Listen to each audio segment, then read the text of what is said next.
we're not in the book nook today. Hello everyone and welcome to my parlor. This is my bookcase that my neighbor across the street made for me a number of years ago because I just had an open area.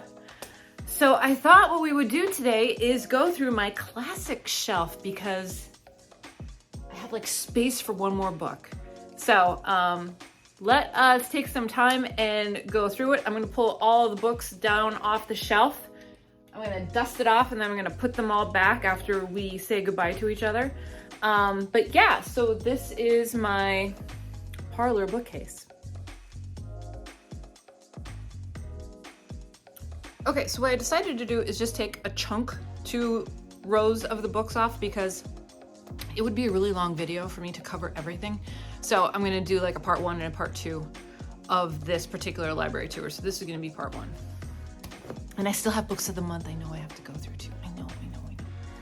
Okay, so we've got The Road by Cormac McCarthy. Love this. Never saw the movie, would like to, because I am a fan of Viggo Mortensen. I love a good dystopian. I mean, it is dark and dank and depressing, but what is this? Oh, where I got it from. I think I got this in South Carolina or North Carolina. Charlotte, North Carolina. I picked it up at the Bookmark on a flight, I guess, on my way to a flight. So, really, really good. I consider this a classic. The Road by Jack Kerouac. I am a fan of Jack Kerouac. I think it's sad how he left us. You know, he had major issues with alcoholism. His novel, Big Sur, is really close to my heart. I read that in college, and I also consider that a classic. I do not own a copy of it, but he reminds me a lot of my father. I don't know why. Just like his vibe, I guess. But the Big Sur, if you've never read it or listened to it, it's very interesting. It talks about how he dealt with his popularity and fame from the road. He talks about how he dealt with it. He would go on these hikes in the Pacific Northwest, I guess, California, Big Sur. But it's a very interesting book, and it's not long. It's pretty short. I started listening to it a few weeks ago, and then I only have like 45 minutes left, but I haven't finished it. But I did read it back in college, and it's just near and dear to my heart. I do honestly like Jack Kerouac. His poetry, though, is not. I'm not a fan of his poetry at all. James Baldwin, If Beale Street Could Talk. The Giver by Lois Lowery. Watership Down, Chock Full of Rabbits by Richard Adams. This is my birth year book for the birth year book tag, 1972. The Outsiders by S.E. Hinton. I consider this a classic. This is the 40th edition.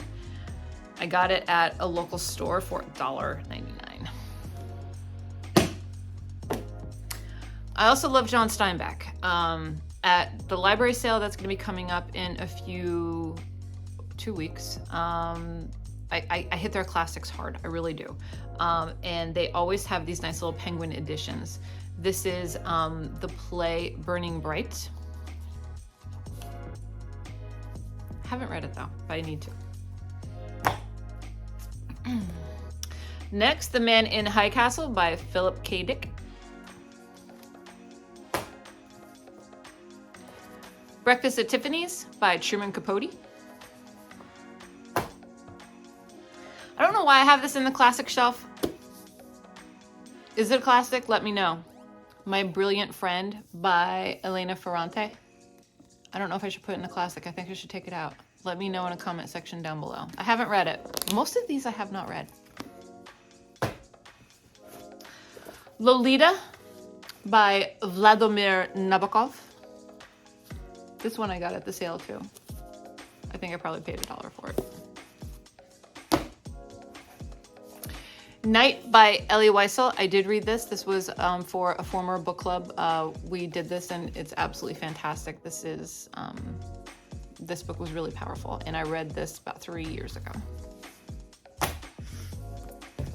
Oh, Caledonia. I just finished this. last week, 2 weeks ago, and I'm calling this a new modern classic. I think it's fantastic. If you've never heard of it and you're interested in reading about the first 16 years, or only 16 years, of a girl's life in Scotland, living in a castle with her family and all that good stuff, check out Caledonia. Margaret Atwood, The Handmaid's Tale. Can't say enough about it. The fact that this was published in... When was it originally published? 1986. The fact that this came out in 1986 is mind-blowing. Mind-blowing, because themes have surfaced today. Yeah. If you haven't read it, read it. Joan Didion, The Mirror of Magical Thinking. Sad, sad story. Beautifully, beautifully written. One of my favorites. Her Netflix documentary is The Center Will Not Hold on Netflix. I think they still have it. I think her nephew was the producer and director. Talks about her life as a writer living in California and everything that she went through. Not going to spoil anything, but I mean, it's pretty well known. This turned into a Broadway play as well, and it is a classic in my eyes. Picture of Dorian Gray. We read this for my little book club last month as a part of Horror Mayhem Gothic Week. Enjoyed it. I did the full immersion experience with the book, the audiobook, and then I watched the movie with Ben Barnes. And all those three together made it a total experience for me. I do want to read this again next year. There were some stellar just pieces of writing in the beginning that was like, whoa, really hit home for me, really triggered me a little bit with the aging stuff, you know, but I enjoyed it. It does take a while to get used to the language that was used, you know, the writing style from 1890 or whatever it was, but I recommend it. If you haven't read it, if you're scared of reading it, tether it with an audiobook too, or watch the movie and then come back and read the book. Sometimes that helps too, because then you get kind of an understanding as to what the book's about. But Dorian is a delicious villain. Delicious. What is, oh, Less Than Zero. I picked this up because, you know, Gen X, Less Than Zero. This was a huge movie back when I was in high school. Never read the book. I probably should. Maybe later in the year.